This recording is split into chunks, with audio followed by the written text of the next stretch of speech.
Halloween. Forever.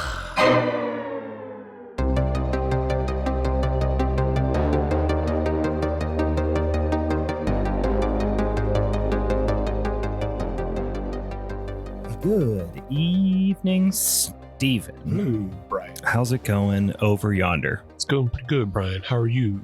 You know what? I can't complain. I could, but who'd listen?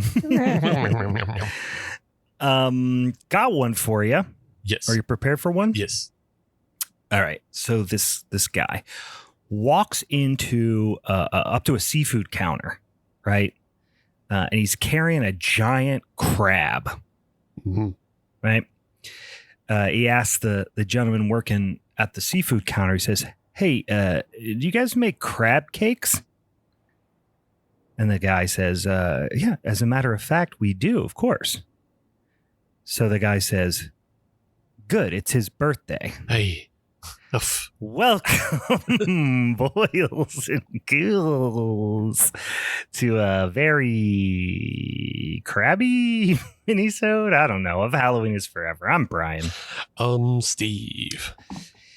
I like that you couldn't help but like that one just a little bit. Just a little bit. You looked kind of mad that you were chuckling, but you were chuckling. I saw it coming as soon as Yeah. you said crab cakes, and I was like, okay, what's the joke?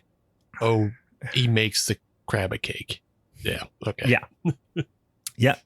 You still got it. You still got it. You still liked it, and you still laughed, and that's on you, brother.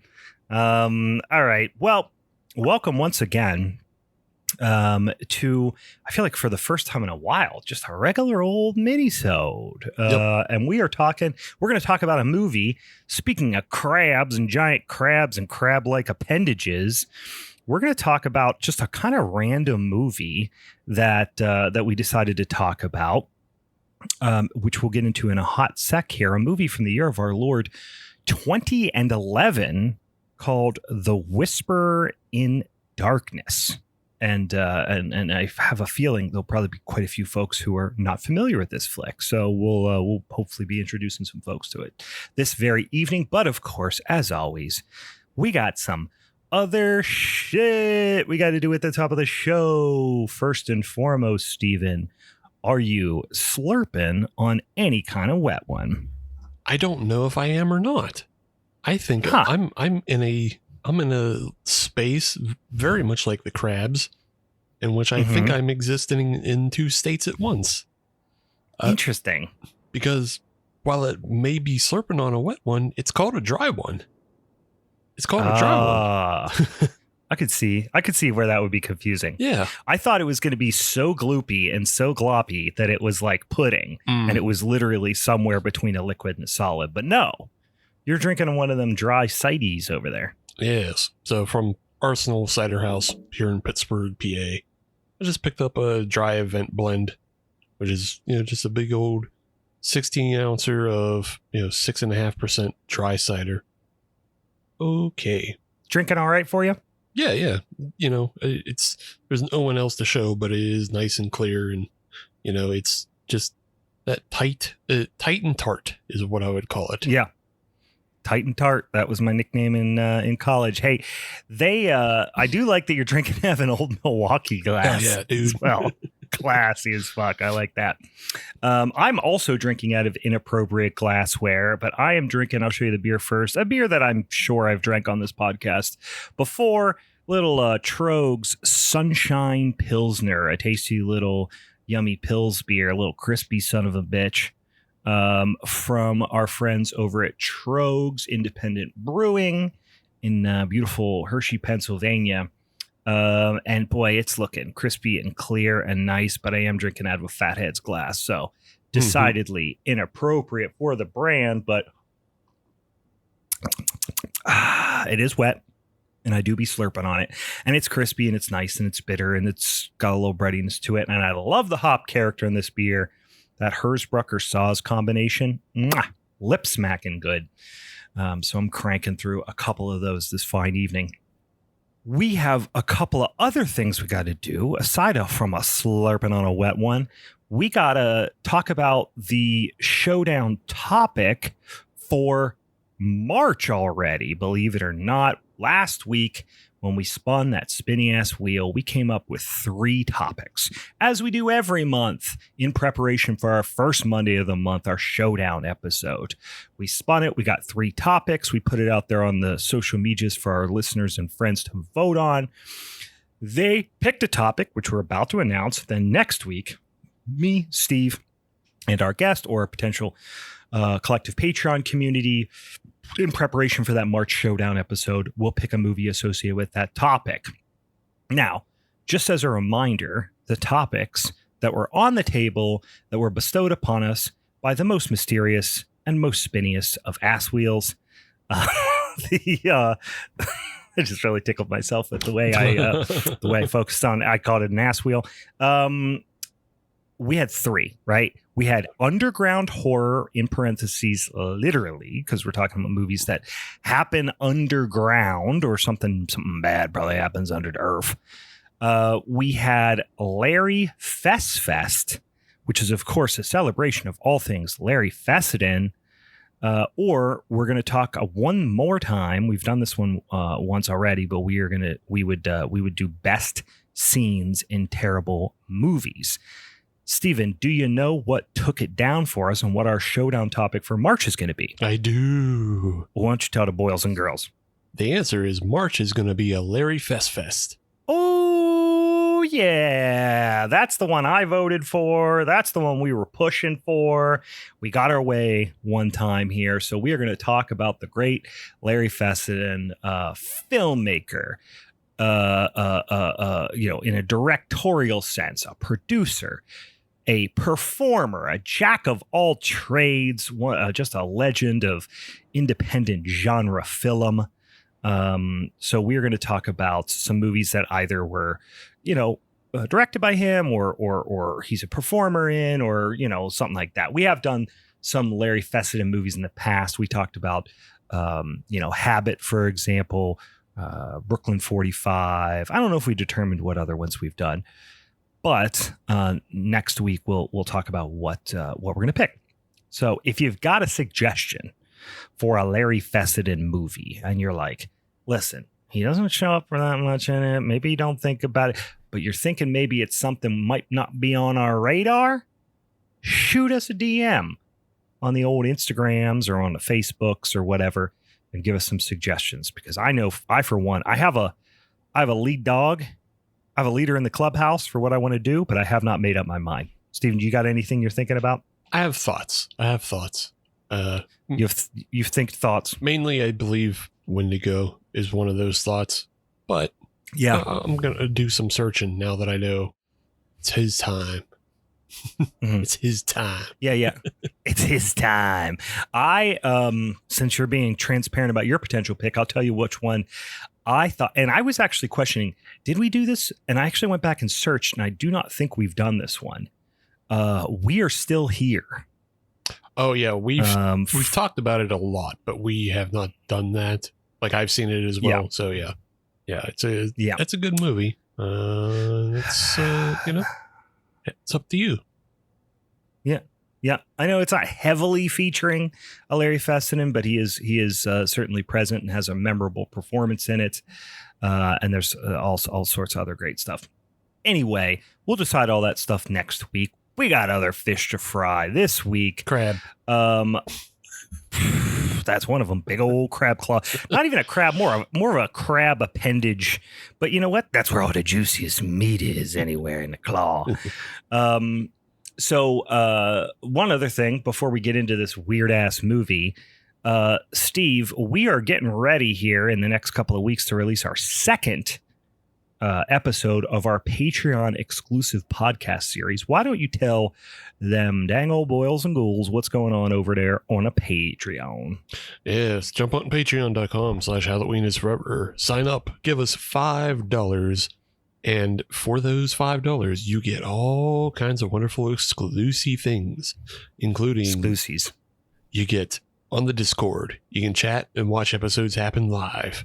You can be in the Discord channel. I know Discord has said some things about changing their policies about they're like, if you want to be part of an explicit channel, you have to scan your face and send us an ID. And it's like, that's fucking crazy. Nobody's doing that. I ain't doing that. Yeah, no. So but that we're not an explicit channel. We're not sharing pornography. That's true. Not yet. We're just talking about horror movies. If you want, we're talking about horror movies. We do talk about occasionally noted perverts, but we do not show any of their material. We might describe it. Right. If you want pornography, we will send it to you in a manila envelope. As was the time in the 80s, you pick up a copy of Biggins, and you pick up a copy of Wee, and you pick up a copy of what's the other one? What's another one that's really gross? I don't know. I mostly stuck to the Playboy and the Penthouse because that's what was available for stealing. Yeah. From my uncles. You know, they had like a garage with a bunch of it in there, so we just steal that. I just stick a whole damn Penthouse magazine down my sweatpants. Hell yeah. Just walk out of there like I owned the place.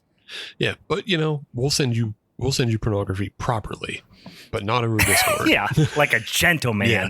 And we'll make sure it's been wet and dry a bunch of times. Gentlemanly, but also with shame. Yeah, appropriate amounts of shame.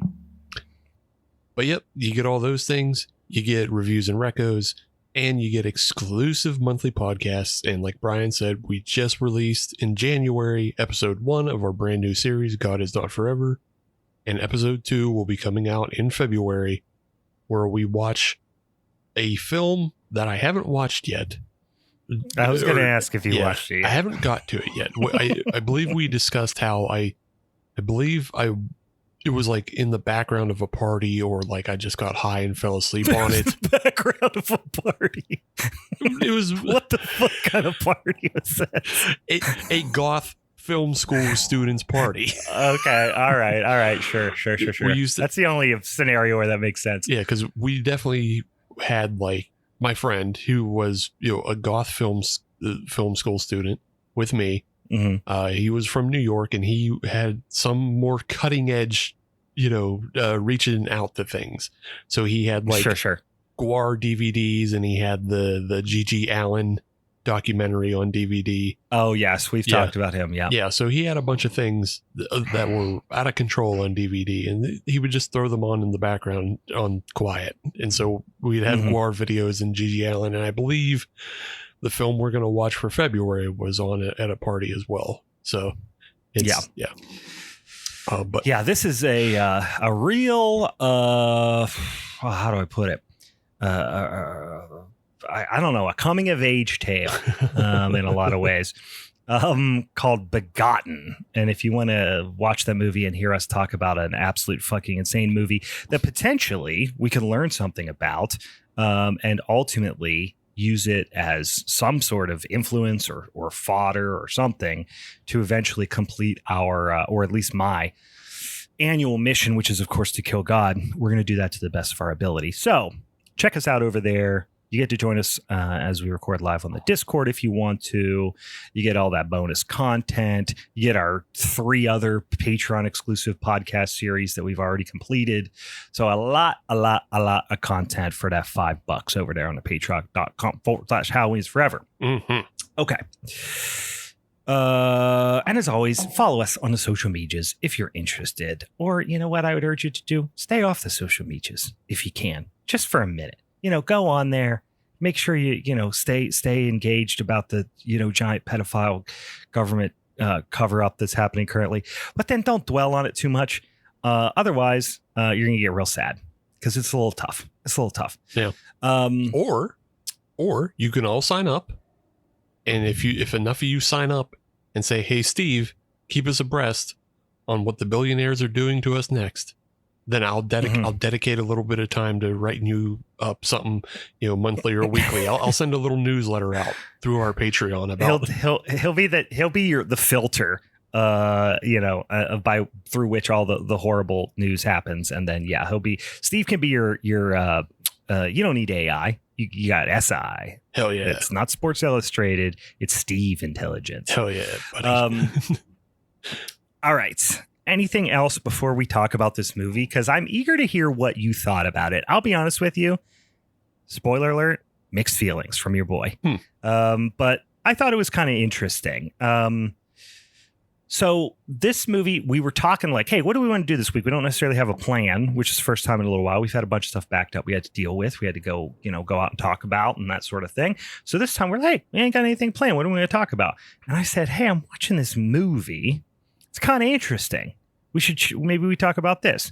Steve said, okay, fine. This is a movie directed by Sean Branney from 2011. Based on an H.P. Lovecraft short story, right? I guess novella, really. Yeah. And one of my favorites, and this is why I checked this out, right? I actually watched the other, really the only other movie that, if anybody has watched a movie that, shows up on the in the Sean Branney cinematic universe. He was the producer of a movie that was actually directed by Andrew Lehman, which I think has come up on the podcast before. I don't know why I think that, but it's from 2005.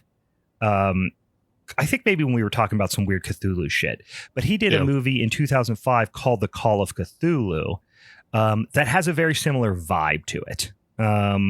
It's a little bit of a shorter, not necessarily even feature length film. It only runs about 47 minutes, but this is a much more expanded version of the same type of project, which is to say a pretty faithful, for at least 2/3 of it, a pretty faithful retelling of the H.P. Lovecraft novella. It does go in its own direction in the last act, I will say, for better or for worse. But the big kind of draw for this movie, and the thing that makes it very unique, is they're very much trying to film it with I should mention, quite a low budget. Film it and make it look like from the way the direction is, the way the dialogue is written, and definitely the way it's shot, edited, and the effects are applied. They're trying to make it look like it's a movie from, like, I don't know, let's say like the late 30s and the 1940s. So it's black and white. It's meant to almost be a period piece kind of thing, but weirdly enough, it's not meant to be a period piece of, the time the H.P. Lovecraft story was written, which would probably have been in the 20s. It's basically trying to be a period piece of if a filmmaker made an adaptation of a H.P. Lovecraft story in the, let's say, 30s or 40s. Yeah. It's very much like aping on golden age of cinema. And but it is still, so the Call of Cthulhu film from 2005 also looks far more aged, and I believe it's a silent film. It definitely looks like it could be from the 20s, right? Like from around the time, Lovecraft. I think Wisp Cthulhu. When was Call of Cthulhu written? I know this one was published in 1931, so let's say it's written in the late 20s, early 30s. Cthulhu probably only a few years. Call of Cthulhu probably only a few years before that. Yeah, Call of Cthulhu was written in 1926. So okay, yeah, handful of years before. Yeah, so it's very believable that they could have, somebody in the 20s could have made a silent film of Call of Cthulhu, in like 1928 or whatever. Even though sound was coming in around that time. But yeah, this one is a full on what if RKO Pictures? We got the brand new Lovecraft. Yeah, exactly. This is a very, more that silent age golden age, or even it's got a bit of a little bit more like that than drive-in type of, exploitation sci-fi approach, but it's somewhere in the middle, right? Yeah. But it's played very, very straight. And it employs a lot of stage actors, I will say, which I kind of like that decision, because that in the early stages of the very early days of film, of motion picture, it would have been a lot of stage performers, right? Right. And I think the way people act in this movie is pretty much on par with what you would expect from actors of that time. Like, this is done with a lot. This is why I was attracted to this movie. It's done with a lot of love, a lot of dedication for like commitment to the idea, right? And obviously not a ton of budget. So it's kind of impressive, some of the things they pull off. There's a couple of side steps that I don't know that I love or I don't know, might rub certain people the wrong way, which we'll talk about. But overall, really, really interesting production, really atmospheric. Not all of it works, but I don't know. I liked it. The Whisper in the Darkness, the story was as many of the early speculative fiction, what now's genre that would was heavily influenced by H.P. Lovecraft, and ultimately would build into the subgenre of weird fiction, came from like a handful of literary magazines that were being published in the in late 20s and into the 30s. Weird Tales is one of the big ones. This is definitely where a big portion of Lovecraft's work was first published. The big collections of stories and all that stuff really didn't come until quite a bit later, and actually didn't become super popular in most instances until after Lovecraft died. But in any case, it has a very similar vibe to, I don't know, did we ever talk about The Color Out of Space? I feel like we talked about that with Nic Cage, that adaptation. We didn't do an episode on it, but I think just in our general general episodes of talking about, Lovecraft stuff, because I think we've done a whole Lovecraft episode. And then we've also talked about the book, or talked about the movie from 93, Necronomicon, which also has a adaptation of The Whispers in the Darkness. Yeah, but Brian Yuzna's version is absolutely batshit bonkers, out of control. Like one of the grossest splatter short films you can ever watch, and is far, far removed from this. Like this, like you're saying, this film is made very intentionally as close as possible, with a little flair at the end. But the reason why it is so close is because it is made by the H.P. Lovecraft Historical Society, which is older than us.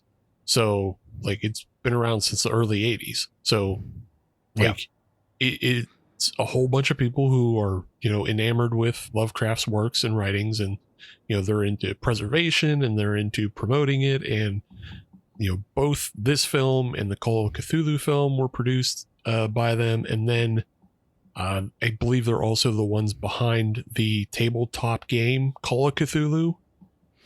Oh, I didn't know that. Yeah. And then they also do one or two like radio dramas a year, based on his they have work. They used to have a podcast as well, because I remember I used to listen to it also. But this a great way I think to describe it is, this is like if a bunch of like Civil War reenactors, imagine the mentality of Civil War reenactors, but them making a movie associated, or a movie based on, and not a short movie, by the way. I didn't mention yet, but 104-minute runtime, which it feels it at times. 144, not 104, 144. Oh, 140. Or no, it's an hour 44. Sorry, my bad. Yeah. 104. Well, it says in here. Yeah, it's an hour and 44. Anyway, hour and 40-ish minute runtime. It is interesting to me, but yeah, like imagine that mentality of like a Civil War reenactor, but having that putting that type of commitment to adapting a short story by your favorite author. That's kind of the vibe. They're very into the period costumes. They're very into like everything being kind of like period authentic, which is kind of interesting because when you first watch this movie without like having that context, you're like, this is a cheaply made movie, well made, I think, but a cheaply made movie. Mm-hmm. And then all of a sudden they have these certain props that you're like, how'd they get that? Right. Yeah. Like the airplane. Yeah. And it's like, oh, because these are rich guys that are probably retired and part of a historical society. You think one of these motherfuckers has an old ass airplane in his garage? He definitely does. So like, this is like I said, impressive production. I'm actually interested. Like, I'd be interested to learn the thought process that went into the ultimate shifts away from the story that they had at the end. I think it's probably in the interest of the fact that like a lot of Lovecraft stories are not easily adapted because of, one, the classic Lovecraft trope that everybody kind of makes fun of, which is like, it's so terrible you can't understand it, or if you looked at it, it would destroy your brain. It's too scary to describe. You know, that old thing that people make fun of Lovecraft about sometimes. Which they even do in this film as like kind of a wink and nod. But then they do pay it off later, but they do have like a scene where, you know, the main character. He told me some shit and you would poop your pants if I told you, so I'm not even gonna. You would poop your pants all the way to the asylum if you found out what he said to me that night. Yeah. But there's a little bit of that which makes it hard to adapt sometimes. But there's the other thing is like, it's a lot. It was written in the 1920s, right? Short fiction in the 1920s. A lot of it is like written letters it's like a lot of written correspondence back and forth. Yeah. Not unlike like Frankenstein, you know, the original, like Mary Shelley's Frankenstein. Mm-hmm. It's a lot of written correspondence, and there's a lot of internal dialogue and very few characters oftentimes. So the one thing they do is they add a bunch of new characters here. But I'll talk through. Let me set up the story, and then we'll talk about the performers real quick. It is about Albert N. Wilmarth, who is a professor at the often mentioned Miskatonic University in Arkham, Mass, which is a repeatedly used over and over setting for a lot of Lovecraft stories, not only Miskatonic University, but also Arkham. And they start catching wind of reports of people seeing weird shit up in Vermont. There's a giant flood in this very rural and, all through rural Vermont after like a lot of torrential rain, and they're starting to see weird things floating around and, in the water and washing up on shore and that sort of thing. And they're talking about they're like giant crabs or something like that. There's a lot of people spreading, kind of, I guess, like exaggerated accounts of what you think at first. And of course, Wilmarth, who studies folklore, is kind of like, nah, this is bullshit kind of thing. He starts getting letters from this guy, Henry Akeley, who lives in this like middle of nowhere farm in Vermont, and says like, hey, I have proof. I saw these creatures. I've heard them, they're real. And starts to suggest that they are some sort of like extraterrestrial race of monsters that are working in cahoots with humans, and it all plays into the Cthulhu mythos and all that sort of thing. So that's kind of the setup to the story, and as you might expect, old Albert is beckoned to go visit Henry and learn more about these creatures. So Albert is played by Matt Foyer, who I think does a fantastic job. Mm-hmm. Really has, I think, a good grasp on the like vaguely stagey performance, but is certainly feels like the most trained actor in the movie by far. Yeah.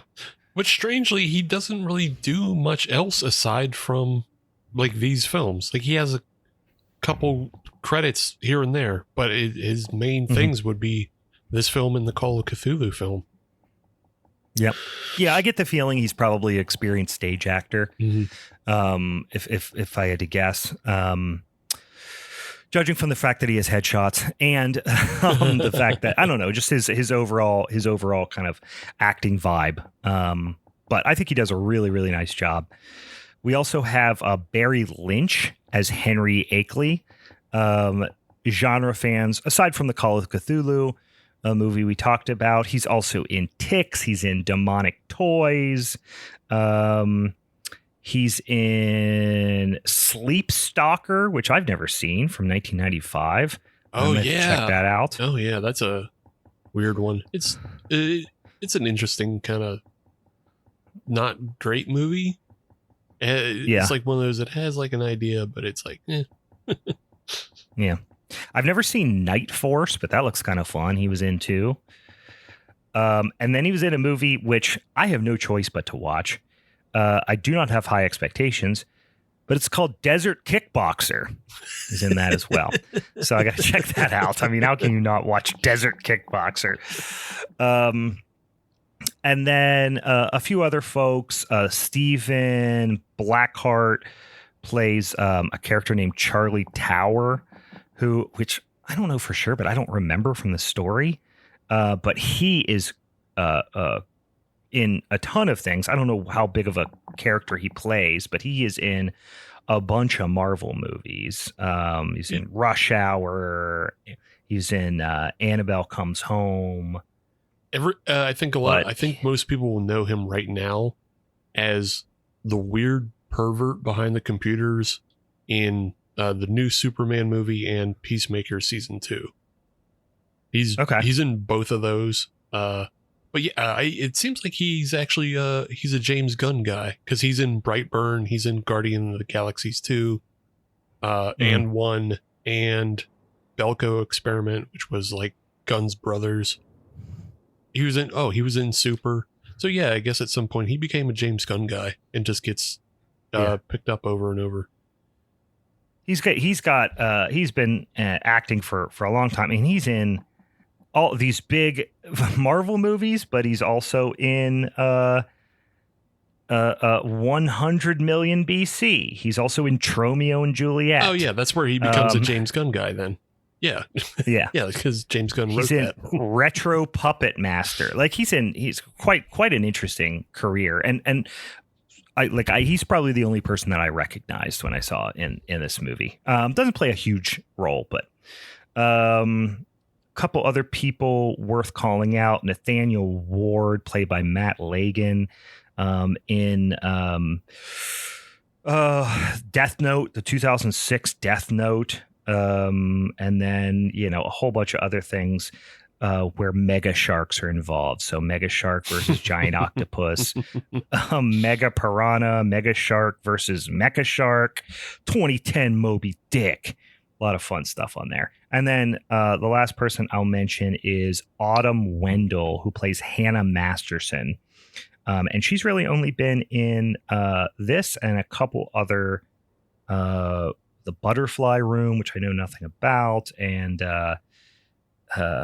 looks like some sort of kind of teen straight to DVD kind of thing. She was in, I mean, it's a Nickelodeon show. It's on IMDb. It's called Every Which Way, and Which. Oh, that's what this is. Every Which Way. Yeah, that's the other movie on there. Okay. So this must have been a feature length special or streaming, some sort of direct to streaming things, which is Every Which Way. Yeah. It just looks like a shitty Nickelodeon ripoff of like Sabrina. Yep. Okay. So, this story is one of my favorites because of like the isolated tones, the idea of like he goes up against his better judgment, and in the movie they play out some of the stuff that is not that feels like it's a paragraph or a page in the book, but they stretch it out quite a bit in the movie, like the idea of like how long he remains skeptical until eventually Akeley's sends his son, who is George, down to see him at Miskatonic University in Massachusetts, sends it down to basically show him like proof, but of course there's no proof, it's just pictures of tracks, and he's got a wax cylinder that has a recording of like some creepy sounds that these things are making and all this stuff. So they have this long kind of drawn out scene, which is, I guess it's kind of fun, but the guy's makeup that he's debating on stage is a little distracting. It feels like somebody is going as like Teddy Roosevelt for Halloween or something, and he's debating this guy who's like, more of a, I don't know if conspiracy theorist is the right thing, but he's basically making some really shitty arguments for like, well, he doesn't understand like the burden of proof at all. He's just saying like, so people saw some stuff, so it must be a real. And he's more of like a, I don't know. He seems more of a shit stirrer than anything. Yeah. Meanwhile, Albert's like telling him this is why it doesn't make sense. Yeah, I think an early like George Norrie is probably a good analog for this guy. Sure. Yeah. I'm trying to think. Okay, so he's a provocateur. Yeah. So the character we're talking about, his name's Charles Fort, and he was a real person who was really into like collecting a bunch of paranormal bullshit, but he was also a writer. So I see. He's like, he is this Teddy Roosevelt looking motherfucker, but he has this kind of gathering of bullshit and like kind of disseminating it. And he's like, hey, you want to pay me a nickel? I'll show you my UFO photos. And so like he's got a little bit of a carny vibe to him. Yeah. So it's like he's like a writer, but also a carny, and is also like, but he may have also just kind of believed his own bullshit. And he died in like the 30s. So like that's why he fits into like this film at the time, because it's like they're trying to make something in the 20s or 30s, and so they're basically referencing a real person of that time, and then having their skeptic debate the believer in this guy for NBC Radio, coming live from the town hall. Yes, it's very much that kind of vibe. So it is very charming and nostalgic and old timey, if you like. I think the reason that this popped up on my Tubi, like, hey, you need to watch this, is because I've been on a real tear of like drive-in B movies from like the 40s and 50s lately. Because they're not scary at all, and my oldest daughter really gets a kick out of like the dumbest things of all. Like we watched like what's it called, like The Indestructible Man or whatever, the one with Karloff, where he's just like he's just like his shirt gets ruffled up and they're like he's bulletproof, or whatever. Yeah, so we were watching that. So this is why this probably came across my suggestions on Tubi, but one of the differences here is it's a lot of the story, even though it's told from Albert's perspective, a lot of it we spend with Henry Akeley through his stories, through his letters, that he's writing to Albert. So, and that's the most impactful part of the story to me, is this idea of like Akeley, very much being like a prisoner in his own home, him and his family, because of these creatures who are like, at first, they just see like sounds and, eyeballs in the darkness kind of thing. And then they start creeping around. The next thing you know, they're like sieging his home on a nightly basis and stealing his mail so he can't get, communications out. And it's very like he's under siege in a lot of ways, and he's having to figure out how to like communicate with the outside world and also convince them that somebody needs to come and explore this, figure this out, and ultimately, I guess, help him in a lot of ways. Like there's a really great scene but a really great section in the story where he has his like hunting dogs, or I don't know if they're like livestock protection dogs or whatever, out, and he like has a damn battle with them. Like he's shooting at them and they kill his dogs, and he ends up killing some of them, and things just kind of escalate. He eventually gets Albert to come visit him. And Akeley is in bad shape.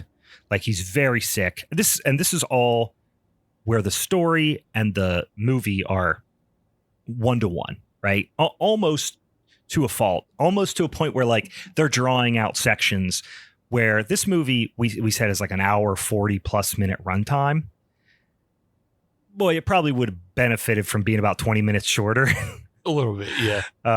Yeah, there's some spots that are really dragging out, but it's interesting because, I mean, God knows Lovecraft loves drawing things out, and I'm sure they like that about his stories, being the Lovecraft Historical Society. Mm-hmm. But from a movie perspective, like, yeah, the pacing is pretty darn slow until the last 20-25 minutes. This is also where this film, like, again, they're trying to be, a film that was made in the 30s or whatever.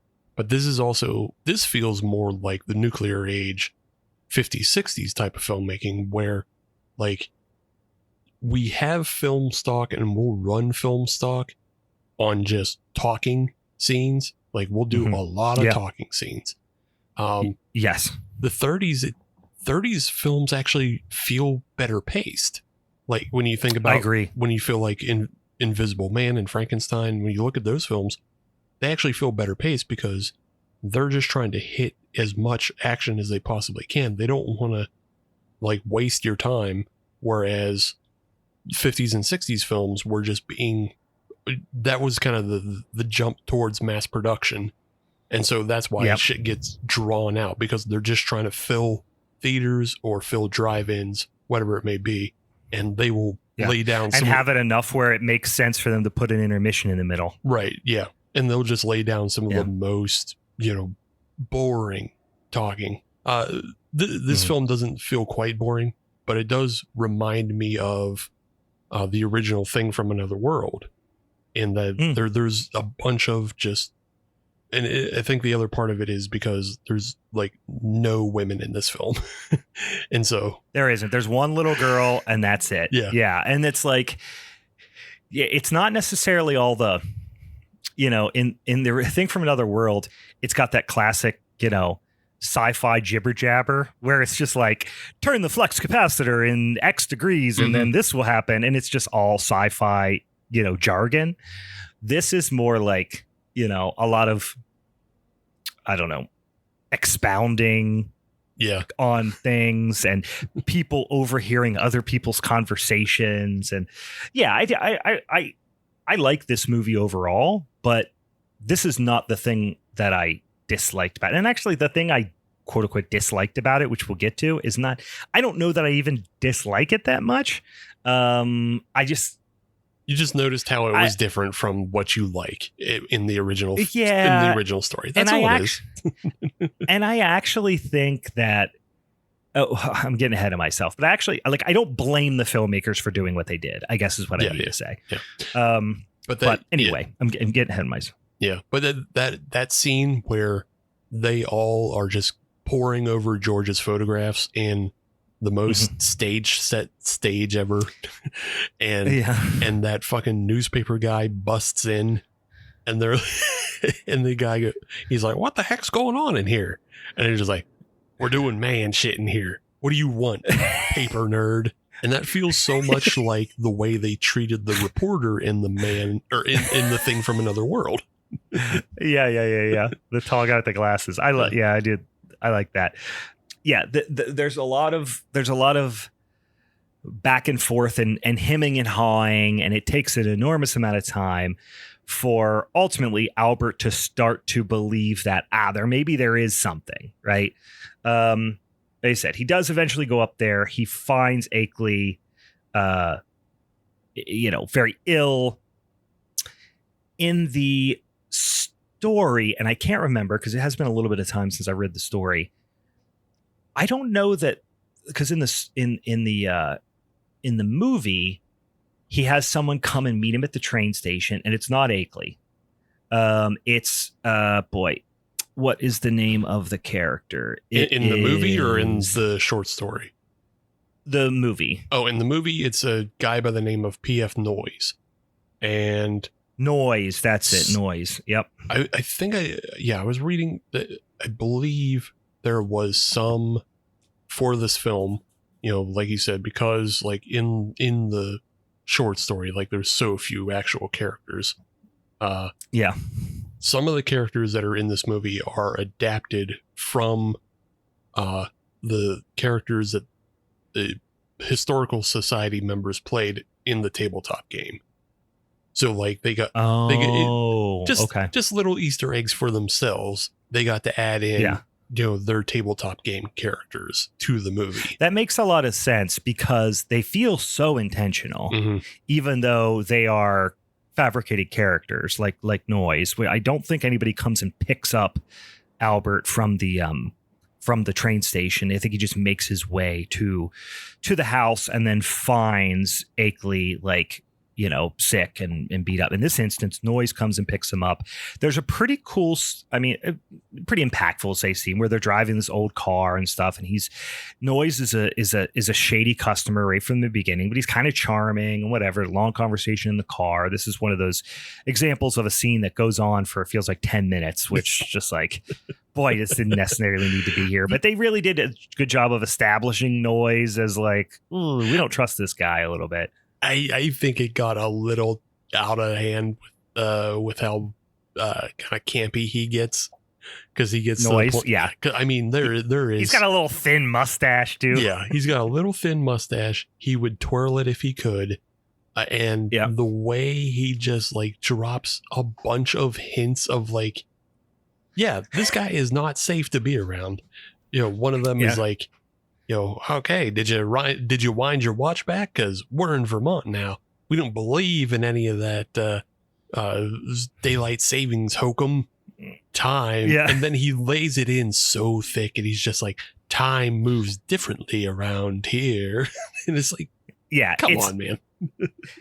I mean, I get the idea what they're going for, which is like, it's a balance between this more subtle of, not always subtle, but more subtle, writing style of Lovecraft versus the gregarious nature of like early film, Yeah. But he's very much stage acting. He's like, at one point, I forget what he says, but he's like, when he picks him up, he's like, oh, where's Akeley? He's like, I'm Mr. Noise coming to pick you up. Get in the fucking car. Like, he's just being real creepy about, he's like, did you come he's alone? Like, no, seriously, get in the car. Yeah. You got any cash on you? Anyway, this is also just quickly. This is also one of those things of like time period props, because they are in like a really old Rolls Royce. So like, it's really cool. Yeah. So I don't know, how accurate it would be to have a Rolls Royce, but somebody on the production or somebody through production knew somebody with an old Rolls Royce. So 100%. This is again, a bunch of old rich guys in a historical society. But anyway, one thing I will say that I absolutely appreciated, and many times throughout this movie, I thought to myself, God, this must have been miserable, is they insist upon making all the scenes pouring rain in such a huge percentage of the outdoor scenes in this movie, of which there are a lot. it's constantly raining. And the actors are always wet, dripping wet. Very Dagon-ish in that sense of like everyone is soaking wet all the time. But even sense, like you can tell, obviously it's, they're making it rain on set. It's not really raining. Right. And it works on the night scenes a lot. Some of the day scenes it does not, because it's very bright, backlit. You could tell it's like clear skies. Yeah. It's just not. The lighting at some points is awesome in this movie, like really, really cool. I love the dedication to the lighting, and the cinematography is done in a really interesting way. Not everything's perfect, but there's some really cool shots.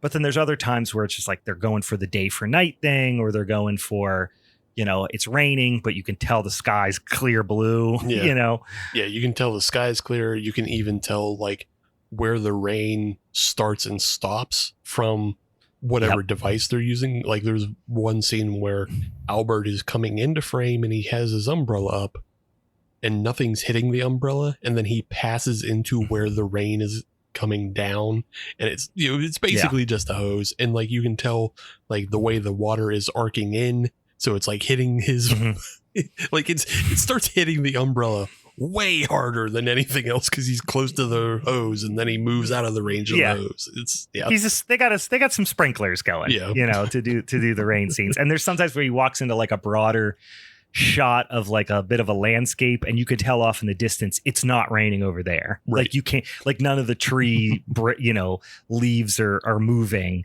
but he's getting pummeled with rain.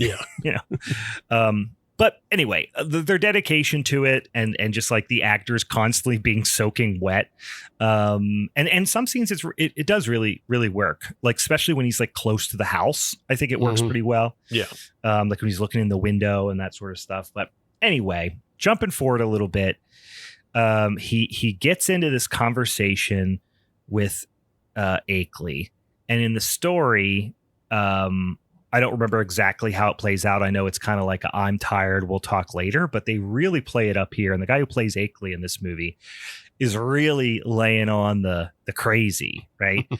And he does this is where they do the nod to Lovecraft's writing style, in the sense of like, and then he explained it to me, and I dare not repeat it, for your mind will not be able to comprehend the depravity and evil and darkness and all that stuff. It's also just funny because like Albert walks in and he's greeted by a wheezing old man sitting in the dark, and then he immediately starts talking like he swallowed Peter Frampton's vocoder, and it's like, hey dude, strange. It's like, hey dude, don't you notice that? And then like it's a good piece of like, it's good work with sound design and everything, but like you hear like the kind of clipping and clapping of like, it sounds insectish. Like, I mean, what you come to realize is like, a crab monster has disguised itself as Akeley. So it would make sense. You would hear kind of, insectoid crab noises underneath the mask as he also tries to reproduce human speech, doing, the basically crab auto-tune through an Akeley face. So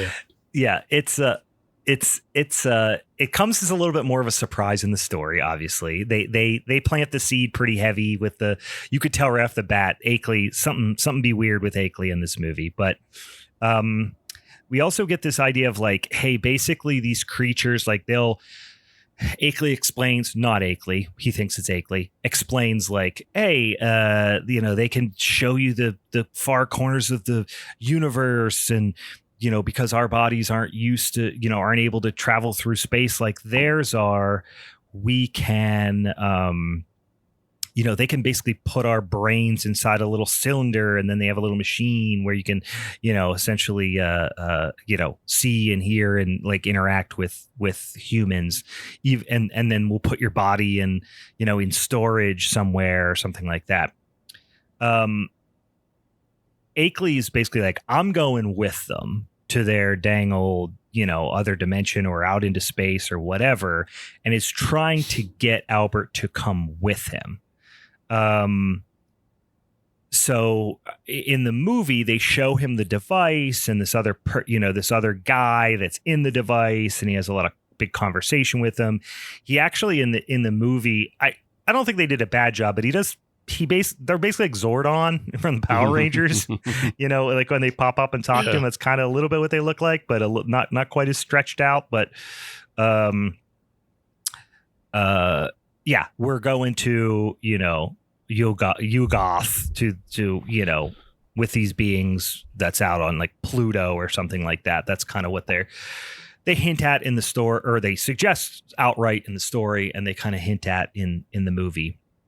But yeah, Akeley starts to suspect in the story he calls out like the way he's whispering, this like weird buzzing whispering. And in the movie, it's as soon as he starts talking, you're like, "Goo, what's wrong with that guy?" Hey.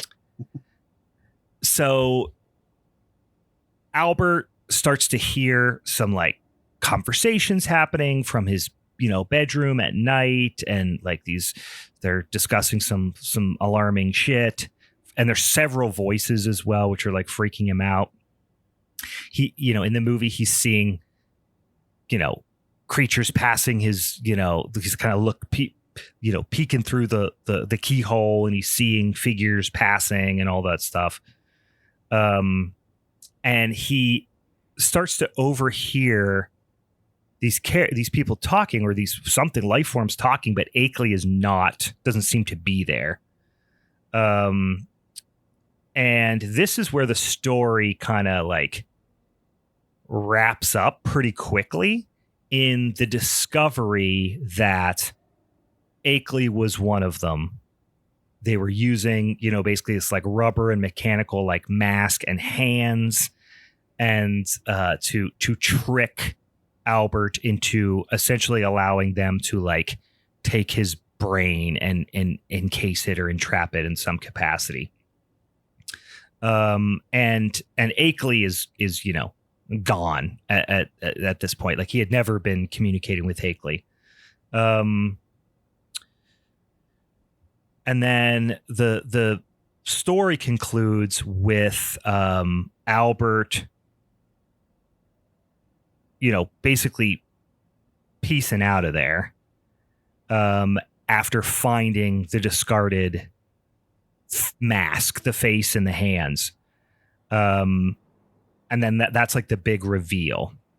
And he basically says like, well, Akeley was long gone. He's just his brain's in one of these cylinders now. And I've seen enough and I'm fucking off. That's the end of the story. Yeah.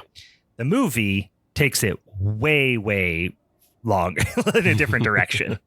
There is a cult run by, or at least led in some capacity by Noise, which is like, hey, we might have saw that coming, along with some local redneck named Masterson, who has a daughter who's Hannah.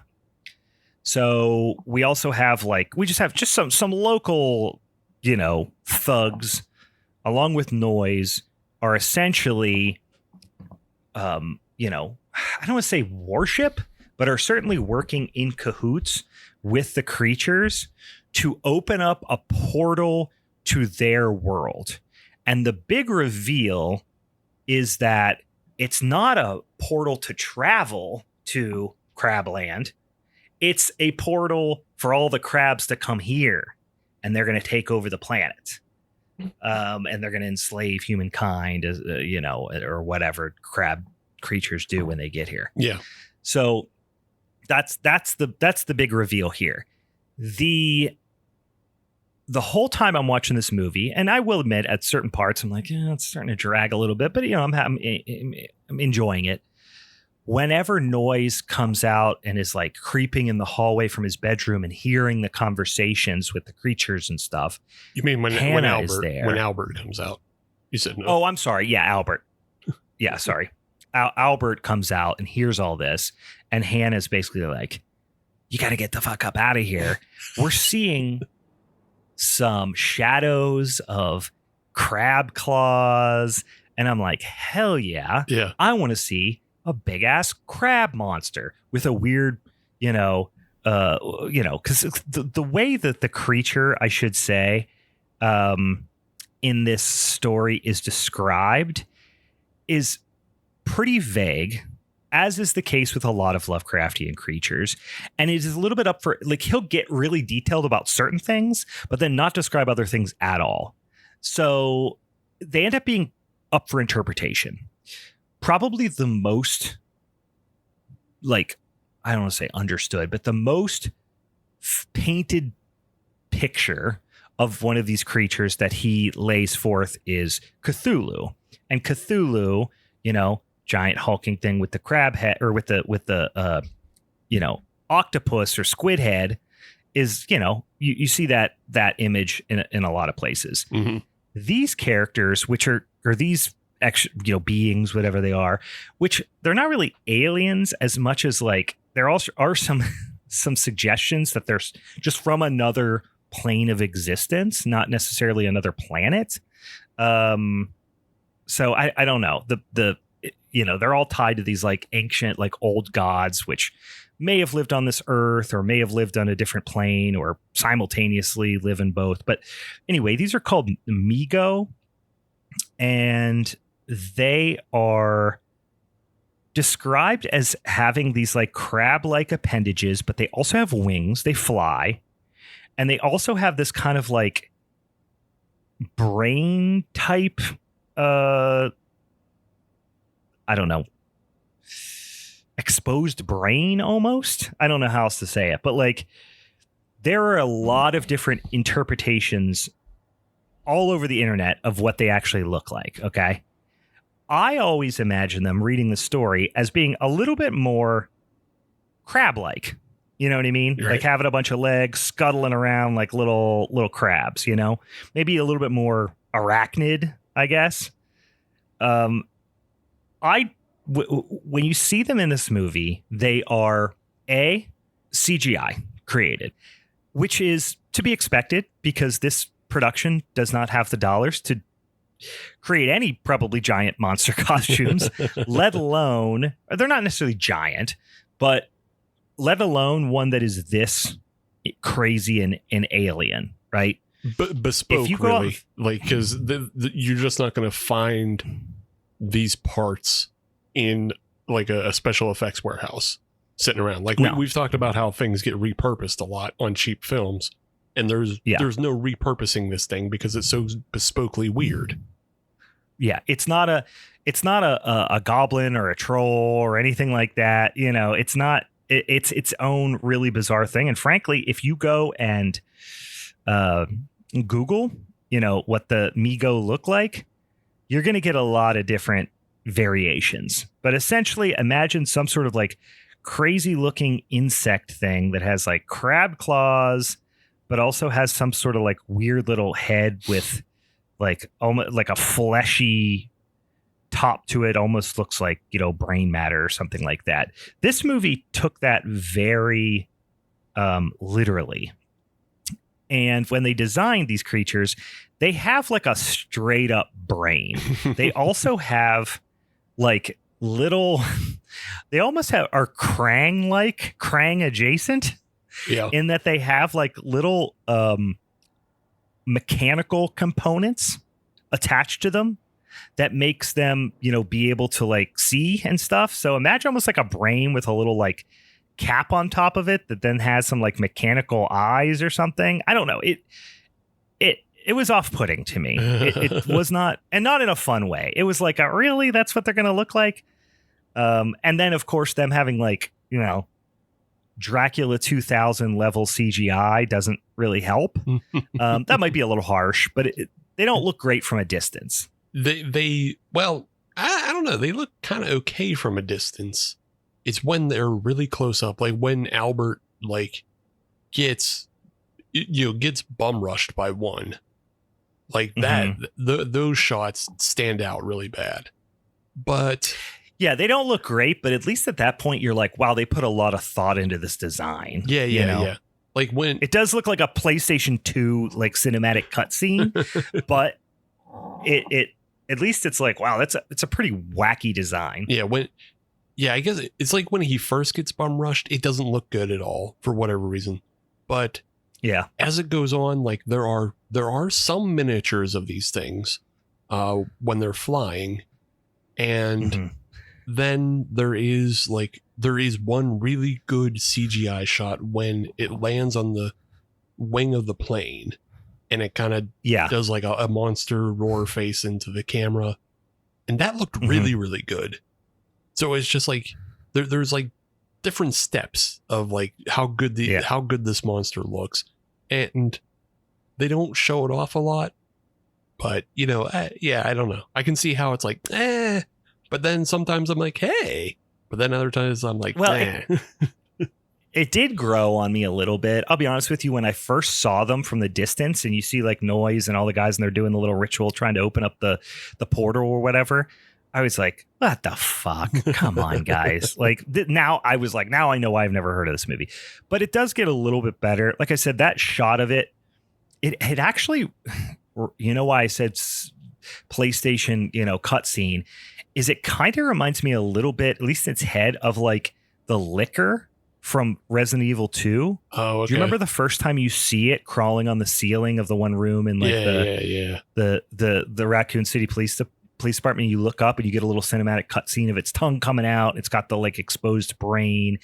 It just reminded me a lot of that, which I don't know why it's sticking in my craw, but like these are described as like part crustacean, part very crustacean oriented descriptions, but then it talks about how it's like a fungus as well. Like it's some sort of like organic, like half plant, half human thing too.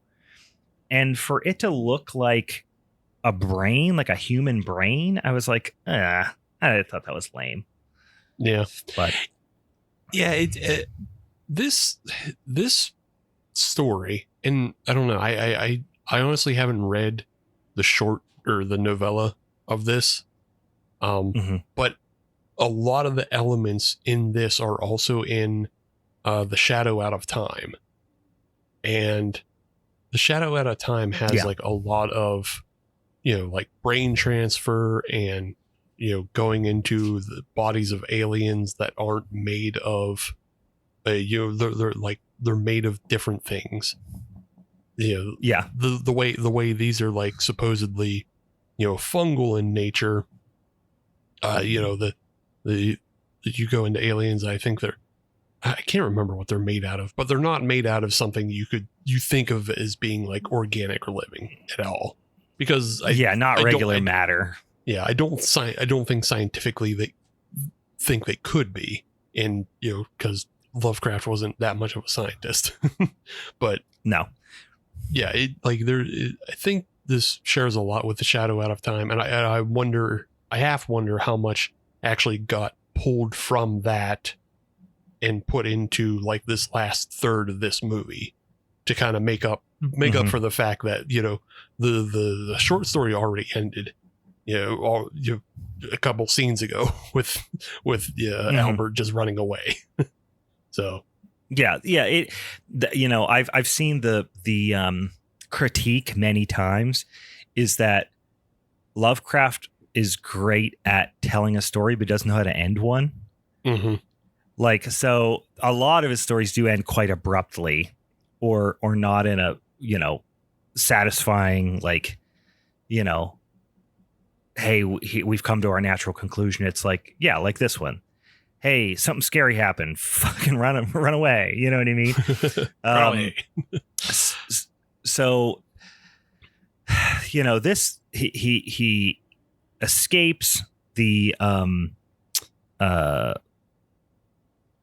the creatures in the house. He eventually get to the barn where there's an airplane, which we've already seen once. So it's like, Chekhov's airplane in the garage in the barn already. And he gets the little girl because everyone else died. This movie takes a bit of a dark turn right at the, in the last 25 minutes, really after the short story ends. First of all, the, redneck dunce, who's, Albert is starting to get an idea of maybe something he can do to stop this portal from opening. He's got a theory from something he read in these, ancient texts that he was reading through, that it has to be something goes, into the portal first, and then the creatures can start coming through. So he eventually sneaks out to the spot that, where we mentioned the scene where Noise is kind of conducting this ritual. He throws, I think he throws one of the cylinders, I believe it is, into the like portal, and then it closes it up. And now everyone's pissed and they're all after him. So he runs back. He eventually grabs Hannah. Hannah's dad, I should say, blew his brains out like abruptly earlier. Whenever Albert was like, I think I know how to stop him, he was like, no, you don't. And Albert's like, no, I think I do. And he's like, no, it's helpless. And Albert's like, but what if I just try? And he's like, no, don't try. And yeah, like there's this whole scene. And then Albert's like, well, let me just get the book and I'll try. And he's like, no, we're doomed. He's like, but okay, if we're doomed, why wouldn't I try? And he's like, no, shoot that book. And he's shooting the book. And it's a bit of a confusing scene. And then ultimately it ends up with, well, there's only the one thing left to do. And he just blows his brains out with his daughter standing there, which is pretty aggressive. And she gets like blood all over her or whatever, but she's not that affected. So don't worry. They run out to the barn, and I guess the creatures can't come into the barn because he put some sort of Akeley had put some sort of symbols on the barn. He did witchcraft keeps and them hexes. out. Yeah. And then I'm like, okay, well, if they're aliens from Pluto, why they give a fuck about your symbols? You know what I mean? So there is like a little bit of okay, they're just from some sort of like alternate, universe that just happens to be, tied to, have some sort of tie to occult rituals, I guess. So they get into the barn and they have a long conversation. Conveniently, they can't come into the barn, although they do start prying the roof boards off to get in there. I don't know if that's a way of circumventing the symbols that he put, but ultimately, as you might expect, they're going to escape via airplane, old-timey airplane. So there's a little, chase against the clock where they're finally getting into the barn, and he finally gets the airplane started. He throws Hannah in the one seat, he gets in the other. This is an old-timey, biplane. They take off, they're up in the air, and then here comes, the Migos, which every time I say that, I think of the rap group. Yeah. I just think of like Offset coming flying in there with his crab hands, or whatever hell his name is. Isn't Offset? Isn't that one of them? I think, I think Offset is Amigo. Yeah. Anyway, they, have a little bit of a battle up in the air. Eventually, as they're kind of trying to battle, they're taking their powerful crab claws and start to snip like the wings and all this stuff. Hannah grabs, I forget what, it's like a fire extinguisher looking, some canister, whatever, throws it, hits it in the face, hits one of the creatures in the face. There's several, I think 2 or 3 of them after them at this point, flying alongside them up in the air. It's raining, it's storming.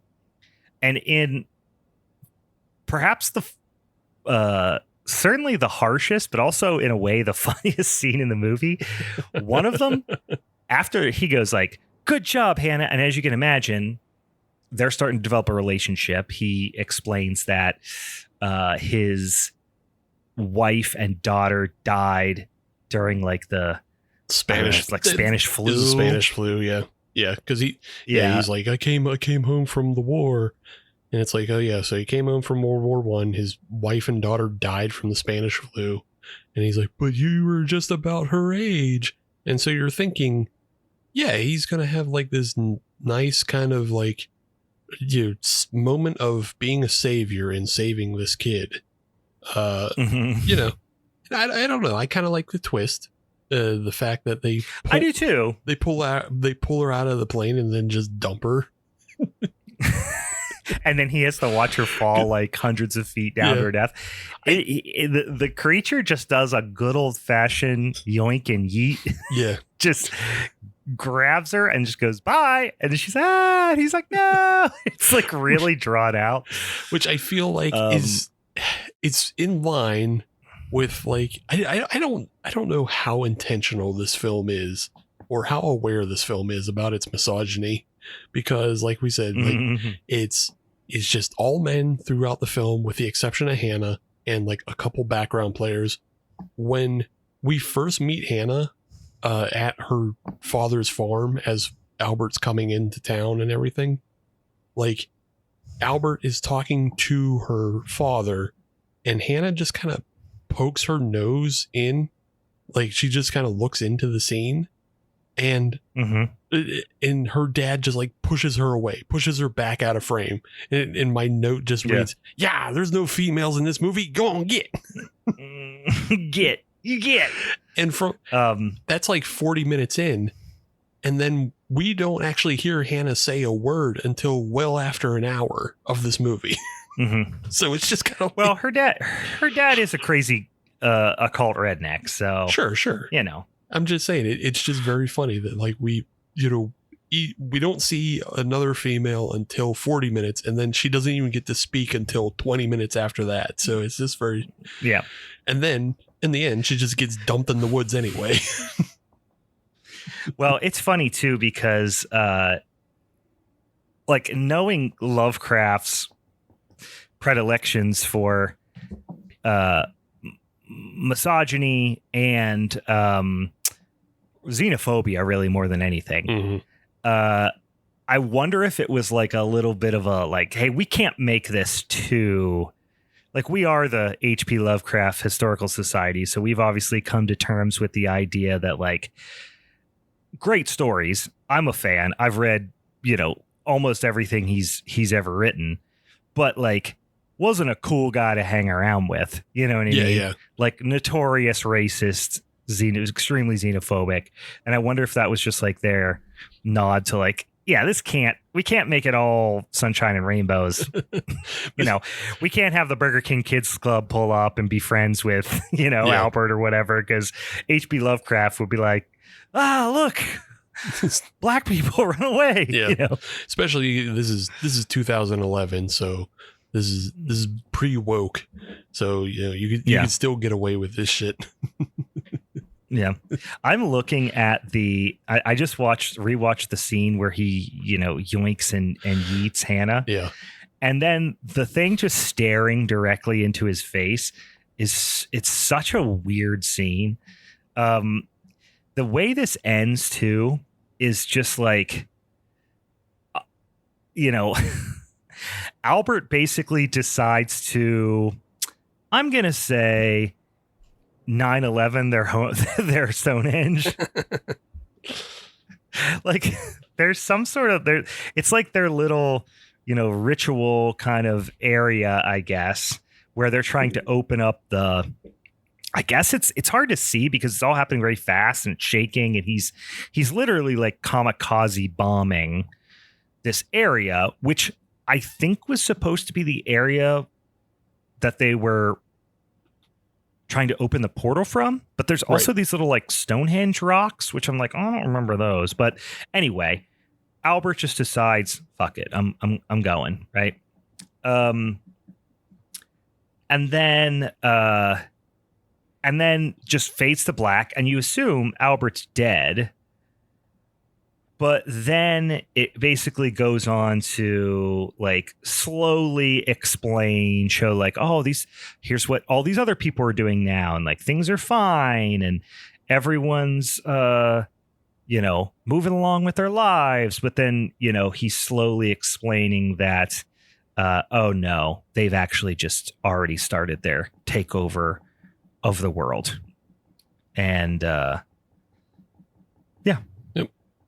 yeah, it's like a little clever because he's explaining it for, like, we've been listening to this story from his perspective. He's been providing a lot of voiceover narration, which is the way you kind of would adapt a Lovecraft story, because again, everything is just a retelling of notes somebody took and like writing in their journal about the time they went to Australia and found a cave that had a lot of wind in it or whatever. But you get the twist ending of like, oh, we're not listening to it from the perspective of Albert who survived. We're listening to it from the perspective of Albert who dive bombed the hole and then got his brain transplanted into the Jacob's Ladder machine. And so he's a cylinder now. Yeah, he's a cylinder now. He's talking to us through the Jacob's Ladder Robbie robot. He's the brain in the jar from Futurama. Yep. Yeah. Basically. Yeah.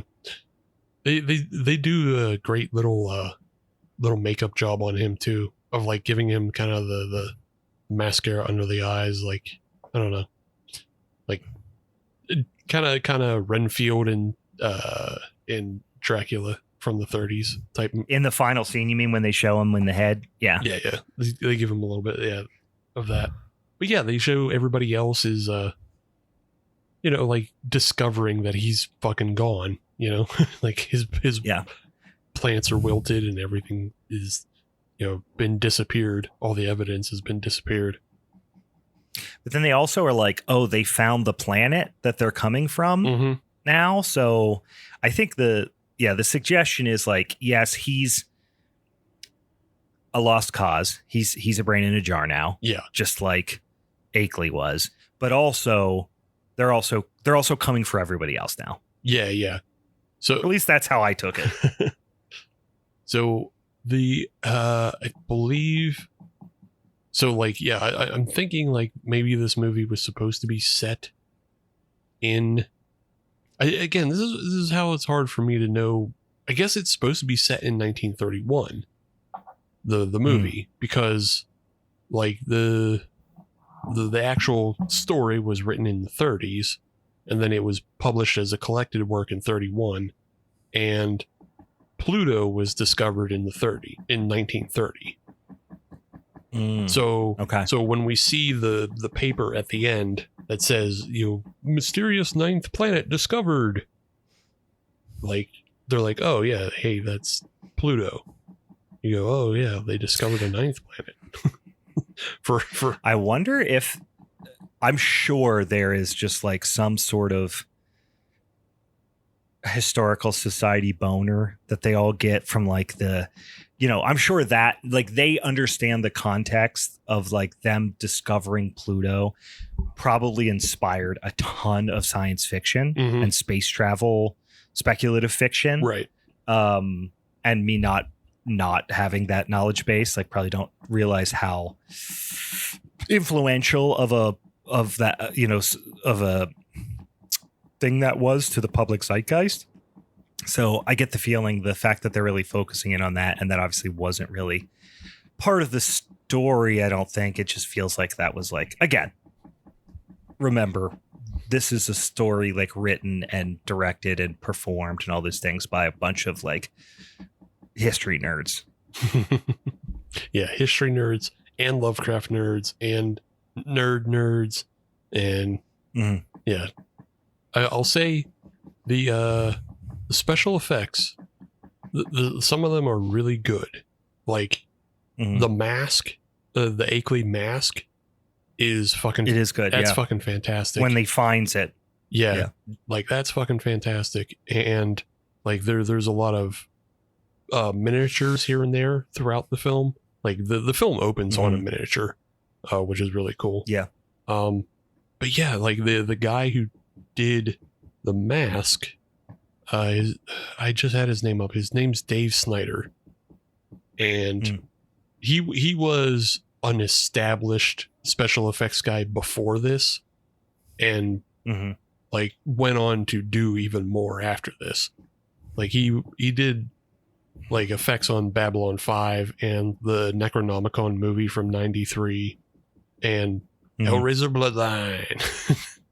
Oh yeah, those sweet bloodlines. I mean, that's literally the only thing that's even remotely cool about bloodlines. It does have some cool practical effects. Yep, a weird little movie. You know, we watch a lot of movies. We've been doing this for a long time. Rarely do I see something. Not rarely. There's tons of movies out there, and you know, there's so much access to them now. But when I'm looking for something, sometimes it feels a little bit like a needle in a haystack to find something that's unique, of, you know, reasonable quality, and that I actually want to watch. You know, I find myself watching a lot of the same movies over and over again, or watching a lot of new movies that come out, or watching a lot of stinkers, you know. And when this came up, I was like, oh, why don't I know about this? I was like, oh, Whisper in the Darkness, fun. Lovecraft, black and white, awesome. Oh, wait, 2011? Oh, okay. And then I started looking into it and kind of figuring out what it was.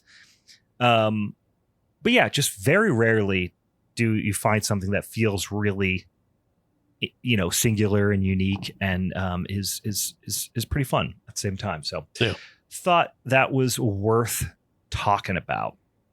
Overall, what'd you think? Would you suggest it? Yeah, no, I totally suggest it. Like, you know, like you were saying, you have usually were watching the same movies over, or like new stuff. This week, I could not find a movie to pick because I was watching I was doing needle in a haystack stuff, and I had just watched a bunch of fucking stinkers, and I did find some pretty good punishment movie fodder.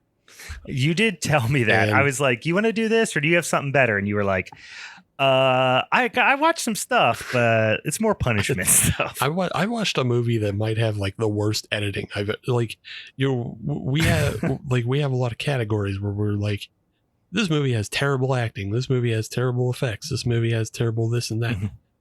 I don't think we've run into a movie that has terrible editing really until I watched a movie, and I'm not telling you what it is, but I watched a movie that had like some of the worst editing I've ever seen. I'm like, this is crazy. Like, the rest of the movie's not good either, but like the editing stands out as like particularly terrible.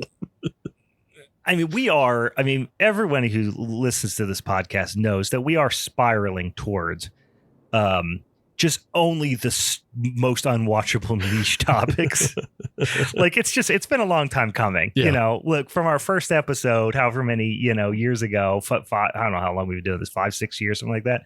It's like 6-7. It's all, but it's all like, we started out talking about like camp slashers, and now we only talk about like, you know, category 3 Hong Kong films and like forgotten shitty 90s like, we're just spiraling towards the most insufferable niche things of all time.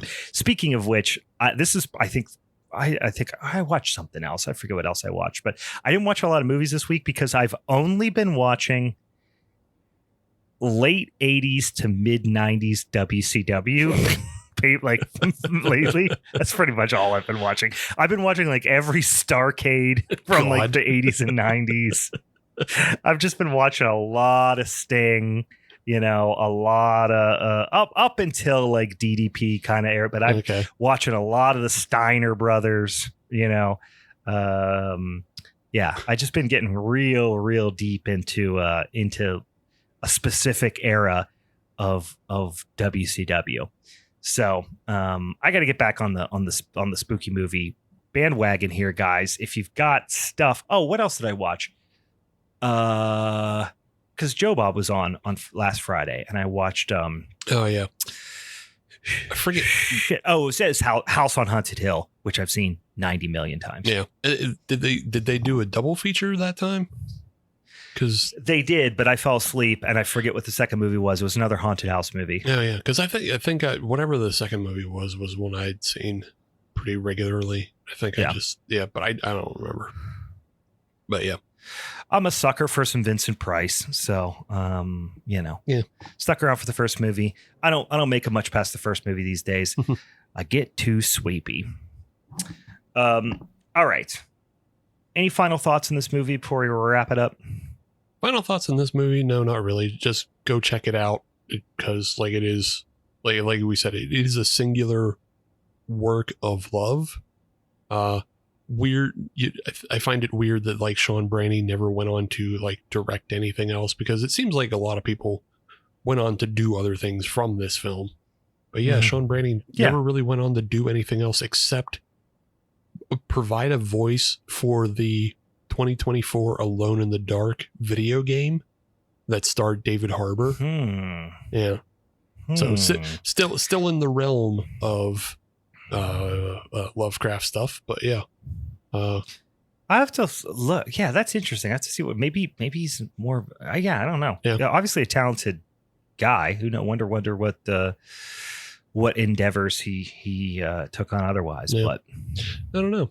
But I did. He's really into trains now. Yeah, just Lovecraft and trains. Just married those two things for himself. Goes in the tunnel. It comes out without anybody on it. I did want to bring your attention to something, because I feel like maybe you aren't aware of it, but they released a trailer, and this is tangential to what we're talking about because it's still that 1930s noir type stuff. They released a trailer for a new Amazon Prime TV show called Spider Noir. Are you aware of what this is? I'm not, but I'm intrigued. Well, then I will tell you. Okay, so you know about that Into the Spider-Verse movie? I'm familiar. I did not see it. Yeah, surprise. I did not watch it. You didn't have to see it, but you know Nic Cage is in it. Yeah. Playing a Spider-Man, right? Okay.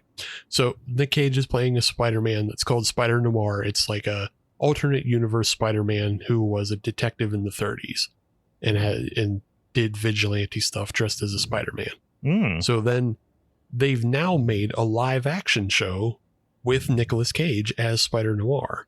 And boy, is Nic Cage Nic Cajun. Nice. That's my favorite. You know what? I cannot believe I haven't used that as a costume for Halloween at this point. I've been to Nic Cage themed parties before, and I can't believe I haven't been Nic Cajun. And I'm like half Gambit, half Nic Cage, or maybe I'm like, what's that Cajun chef that used to be like, guarantee? Well, half Emerald, half Emerald. Or Emerald, that too. Yeah, yeah. What about this one? Half Nic Cage, half Jean-Claude Van Damme from Hard Target. That's good, because he's so Cajun. Now, I like the idea.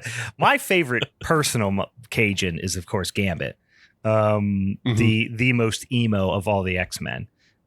So sure. Yeah. What about the guy from Joe Dirt who just has a bunch of he just has his overalls on? Yeah. And he's like, you like to see homos naked? Well, yeah.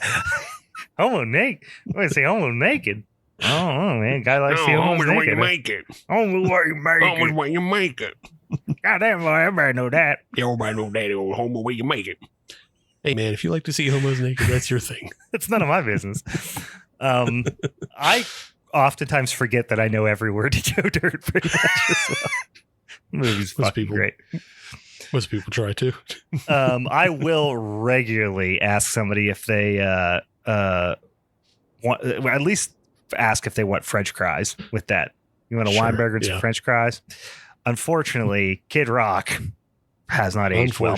Has not aged well. No. No, I have not seen this. Spider Noir looks fun. I can imagine that I'd be willing to take some time out of my WCW watching to check this out. I've also been down a deep hole of rewatching all of the original Twilight Zone episodes. Oh yeah, nice. Which I've done in the past, but it's probably been 10 years since I did that. So, all right. Well, if you got any other suggestions, guys, send them over our way for minisodes or topics or any of those fun things. And don't forget, we are going to be announcing soon our picks for Larry Fest, our festival of Larry Festidin for the March Showdown. So, all right. Anything else I'm forgetting before we wrap this episode up? Nope. Join the Patreon. And I don't know, go watch Predator Badlands. That came out on streaming on Disney. I don't know. Go Maybe check steal it it out. from Disney. Who cares? Steal it. Don't subscribe to their bullshit. Steal it. All right. For the Halloween is Forever crew, I'm Brian. And I'm gonna go watch Predator Badlands. And I have a tiny, thin little mustache, and I'm up to bad news over here. Time moves differently here. Bye.